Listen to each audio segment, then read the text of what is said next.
what is happening in the Democratic Republic of Congo and why do we have all these conflicts? For instance, the M23 among all notorious military factions. Now, conflicts related to DRC, M23 and so on is so complex and wide and we cannot exhaust everything just today. But DRC has been a center of conflicts since independence to date. And therefore today we can just give an overview on how this country has been evolving with conflicts from the word go to date, before again coming back to bring the picture on how the current conflict is involving M23 in the current DRC crisis in our next episodes and YouTube channel. Now, give us a historical overview prior to what is happening in the DRC. Now, the Democratic Republic of Congo got its independence in 1960. This country has been able to change its name at least 3 times. Before independence, this country was called the Congo. Then after independence, between 1960 and 1971, this country was called the Republic of Congo. From 1971 to 1997, this country was called Zaire. Then from 1997 up to date, this country is now Democratic Republic of Congo. Now, this country has managed to have 5 presidents. The first president was Joseph Kasavubu, who ruled that country from 1960 to 1965. Then there came Joseph Desire Mobutu, who ruled that country as a military leader from 1965 to 1971. Then again, Joseph Mobutu came back in 1971 to rule that country again up to 1997. It is during this time when he changed the country's name from the Republic of Congo to Zaire. And also that is the time when he changed his name from Joseph Desire Mobutu to Mobutu Sese Seko Kuku Wazabanga. Now, in 1997, he was ousted and Laurent Kabila came to take over from 1997 to 2001 when again he was assassinated. And his son took over from 2001 to 2019. Now, from 2019 to date, we now have Felix Tshisekedi. But remember, the person who changed the name of Republic of Zaire to Democratic Republic of Congo was Laurent Kabila from 1997 to date. Now, how were these presidents related to conflicts? Now, when you give a critical look, you find that it has been technically a hot seat for all these presidents. To be a president in the DRC, you need to be strong. If not, your opponent will easily make you to dance Ndombolo ya solo. For instance, the first president of DRC, Joseph Kasavubu of Abako Party, ruled for 5 years and 146 days. That was between 1960 to 1965. That is when Mobutu Sese Seko came and ousted him through a coup and had to rule from 1965 to 1971. 5 years and 337 days. That was Mobutu Sese Seko. Then again, Mobutu Sese Seko came again and reaffirmed himself in power from 1971 to 1997, when he again ruled for 25 years and 201 days. However, later he was ousted from power from a civil war and a coup led by Laurent Kabila in 1997. Now, Laurent Kabila was able to rule for 3 years and 244 days until when he was assassinated on 16th January 2001.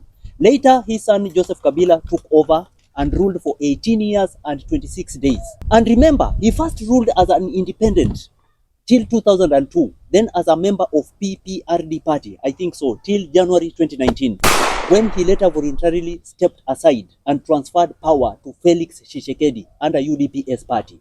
Now, Tshisekedi is currently leading DRC now for over 6 years and 26 days, I think, amidst conflicts majorly involving the M23 rebels.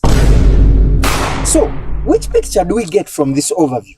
Now, this overview clearly shows that there has been an element of power struggle among these presidents.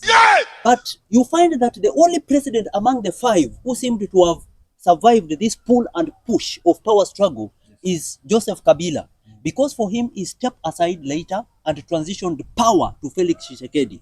Though I think there might be a hidden and complex reason as to why he had to do so. Do you have specific incidences that point out how DRC has been at the center of conflicts from the word go. Now look here. Continue. During the reign of the first president, there came something called the Congo crisis. That was a period of political upheaval and conflict which began immediately after independence. This made Congo a center of proxy conflict in the Cold War between the Soviet Union, led by Russia, and United States, all supporting opposing factions, which led to the death of 100,000 people in Congo. So this conflict groomed and resolved cases of federalism, tribalism, and ethnic nationalism. So while still being in Congo, Katanga and Kasai had to secede with Belgium support. So United Nations also came in for peacekeeping with little help. So Prime Minister by then, Patrice Lumumba, who was a charismatic leader of the largest nationalistic faction, was not satisfied because according to him, UN peacekeeping was not doing enough. So he decided to call for assistance from the Soviet Union. So this decision had to split the government and brought a disagreement between President Kasavubu and Prime Minister Patrice Lumumba, who were both seeking support from opponent sides.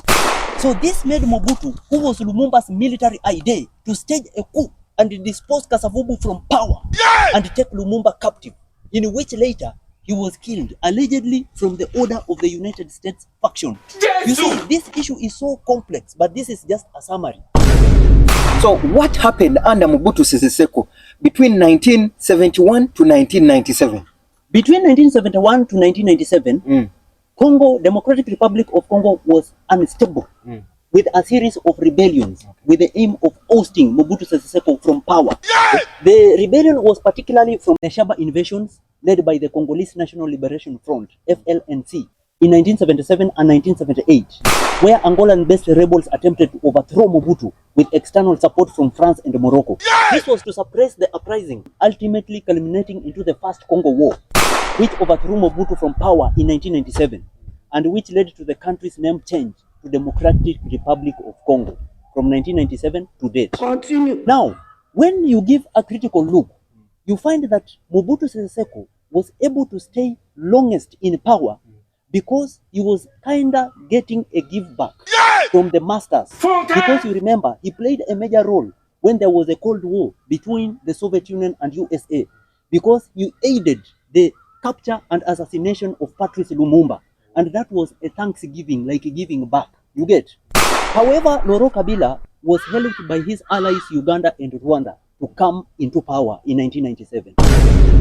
So this means that Laurent Kabila came into power in 1997 after ousting Kuku Wazabang. Yes, under Laurent Kabila, he immediately changed the country's name from Zaire to Democratic Republic of Congo. However, during his reign, the Second Congo War erupted, Africa's World War. It was the Great African War. And this conflict began on 2nd August 1998 in the Democratic Republic of Congo, just over a year after the First Congo War. So the war initially erupted when the Congolese president had gone against the agreement that they made with his ally, Uganda and Rwanda. Remember, Uganda and Rwanda had helped Laurent Kabila to come into power in 1997. Eventually, the conflict expanded, drawing 9 African nations and approximately 25 armed groups, making it one of the largest wars in African history. You get? Causing 5.4 million deaths due to disease and malnutrition, making it the deadliest conflict ever to happen since World War II. Additionally, the war was funded by the trade of conflict minerals, which continues to fuel violence in the region up to now. However, this conflict graduated from the First Congo War that ended in 1996 that involved refugees from the neighboring countries, to be widely explained in our next episodes. You get? But consequently, Laurent Kabila was assassinated on 16th January 2001, and his son took over the same year. So this seat is transferred direct to the son, Joseph Kabila? Yes, by unanimous vote of the Congolese parliament, his son, Joseph Kabila, was sworn in as president to replace his father. And this was largely due to Robert Mugabe's backing. And the fact that most parliamentarians had been handpicked by his elder, the father, Joseph Kabila. That's why it was so easy for him to be voted into power. So in February, the new president met the Rwandan president in the United States. Continue. So Rwanda, Uganda, and other rebel group agreed UN pullout plan. Chai. So Uganda and Rwanda began pulling out the troops back from the front line, actually in Congo. Now, Joseph Kabila was more diplomatic, remember, compared to other previous presidents, where he was involved in a series of agreements, treaties, word pacts, and memorandums, and so on. So in April 2001, a UN panel of experts investigated the illegal exploitation of diamonds, cobalt, coltan, gold, and so on, and other lucrative minerals elsewhere in Congo.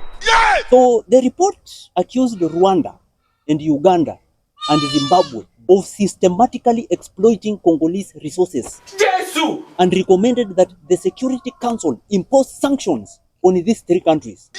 So DRC under Yanga Kabila was a relatively a smooth kind of DRC, you get. Though there were cases of fragility from Banyamulenge, the RDC Goma rebels, the Ituri conflict, the Mai Mai militias, you remember, the Katanga insurgency, they were there, here and there. And also alleged reports that Uganda and Rwanda were competing to access minerals in Congo. Those allegations were also there. However, there was a peaceful transition of power from Joseph Kabila, who later stepped down and gave a peaceful transition to Felix Tshisekedi on 24th January 2019. So, what came up under Tshisekedi after taking over as president of the DRC Congo? Now, upon his inauguration, Tshisekedi inherited a series of crises in Congo. That is the Eastern DRC conflict, Ebola, bandits, and so on. Abundant natural resources, especially precious minerals, found in Congolese soil have globalized the conflict in Eastern DRC, for example. While US companies once owned vast cobalt mines in Congo, most were sold to the Chinese companies during the Barack Obama and Donald Trump transition. Continue. Now, the Joe Biden administration, on the other hand, claimed that China's virtual monopoly on DRC's mining industry plays a significant role in boosting the China's comparative advantage in energy and technology arenas and hinders US clean energy aspirations. Now here, you can see how the argument of superpowers is brewing up. So, what is the US trying to bring up in this case? So, according to the US, China is involved in Congo's internal conflict, including its economy. So the Congolese government is fighting the M23 rebels with the help of Chinese drones and weaponry. So when you connect the dots, you will find that if USA is claiming China is the one supporting the Congolese government fight the M23 rebels, now in turn, what makes you not to think that in turn the US now decided and its allies decided to support the M23 against the Chinese? What makes you not to think so? And what makes you not to ask yourself that who ordered the Western mercenaries who had been hired by DRC army to quit DRC that time when the conflicts with the M23 rebels began? Why should you not ask yourself that question? Definitely it is because these mercenaries were supporting the wrong side, pro-China. And there was nothing like peace. The goal was one, mineral. This man! Anyway, that is a summary of a large state of events that is taking place in Congo that we shall bring about M23 in our next episode. Kindly subscribe to our YouTube channel for more information beyond this. Kindly use this information the way you want, and please leave us alone.